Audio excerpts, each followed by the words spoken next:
Hey guys, happy Sunday morning. Let's go through the news. Alright, so here's an article from yesterday. Parliamentary Finance reveals the date of the arrival of the 2020 budget. Why is this important? Well, there's been a little chatter through our Dinar community that different people have said that the caretaker government can't do anything, and here they're actually showing you that they can. They're showing you that the caretaker government, they've actually talked about doing two different laws next week. They talked about doing the Electoral Commission Act, and right here now they're telling you they may possibly do the 2020 budget next week in Parliament, guys.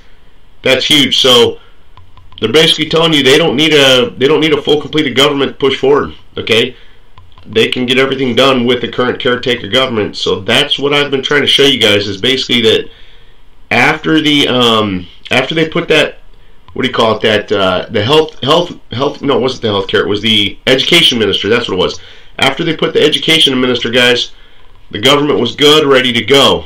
Okay, that we weren't concerned, and also the main thing that back in 2014 that the CBI said that they were seeking for stability is regarding the government was they really just needed the corrupt officials out. Notice how Maliki's out and Barzani Sr.'s out. Okay, so they did get rid of the corruption. So, but here they're clearly showing you that they can pass and approve laws with just a caretaker government. So that's good news right there. So different folks throughout the Dinar community that have been saying that the caretaker government can't pass laws and can't do anything are incorrect. Okay, so just want to show that to you. All right, let's look at the news for today. So here's a document that basically says this document next Tuesday. They're announcing next Tuesday. You guys saw this yesterday. Next Tuesday is declared an official holiday. Okay, for defeating ISIS back on December 10th of 2017. That's all it is. All right. Next one. This has to do with the K card or key card with Iraq. They're talking about how it's done well in the business sector as well for the citizens. You guys can read this again on Searching for Dinar if you choose to do so. Let's look at the next one.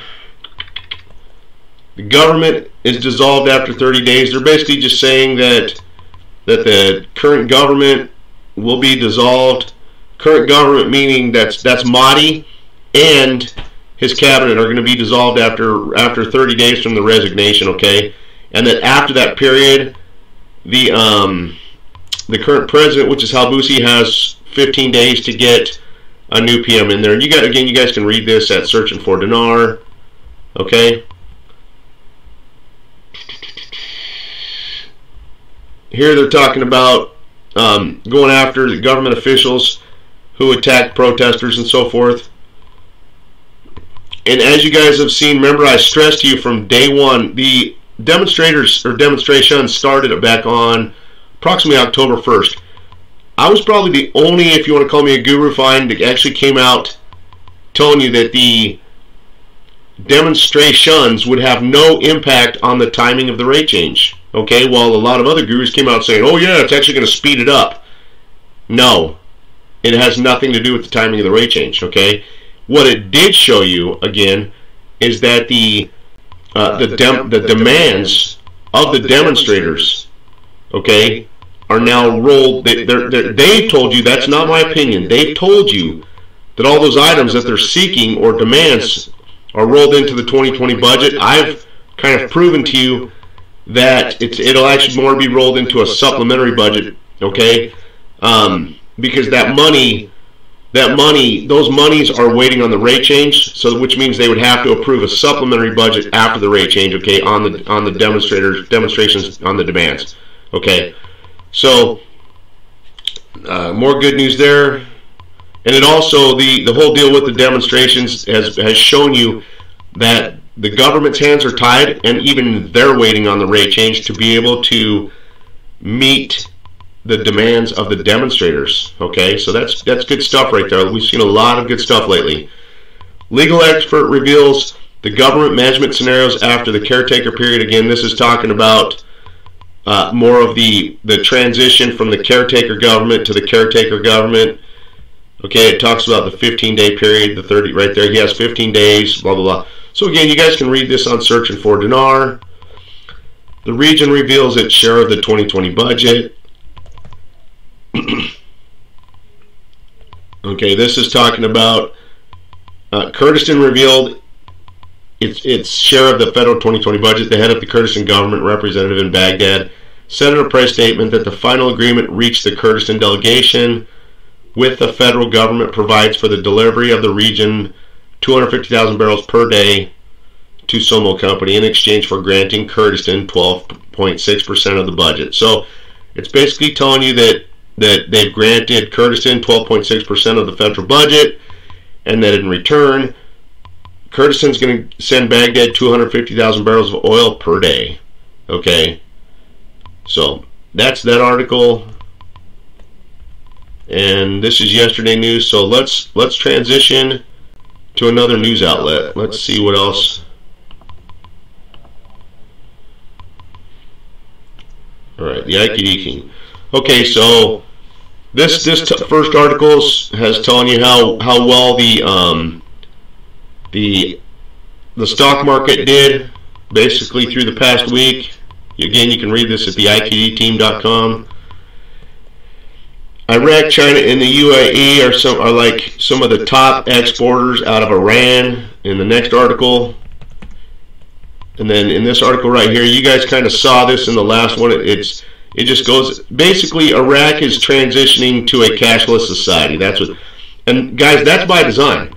Remember, if the citizens had the 3-0 notes, they would actually become wealthy, and they don't want that. That's why they've transitioned Iraq to a cashless society to get them into the smart card, to get them to turn in their 3-0 notes so they don't become wealthy from the rate change. Think about that carefully.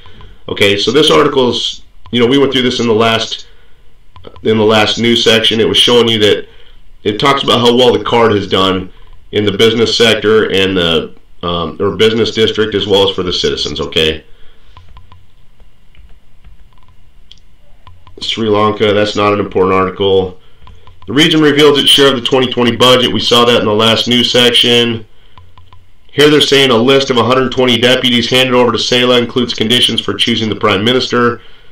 So they have a list signed by 120 deputies to the President of the Republic, Barham Saleh, containing the conditions for choosing the prime minister.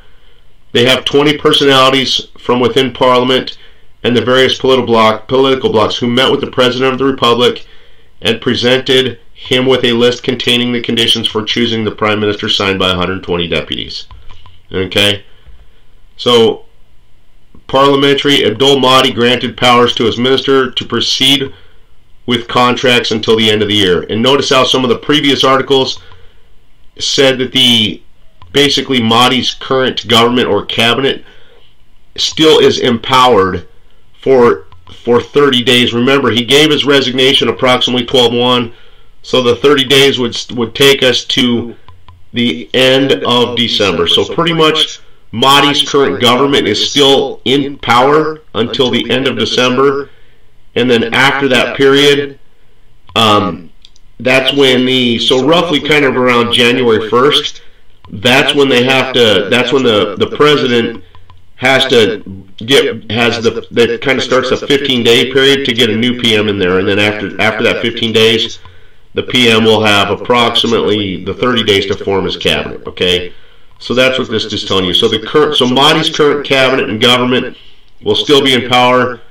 He gave the resignation on 12/1. He has 30 days. Okay, so Mahdi's current government will end as of the end of December, is what they're telling you through all this.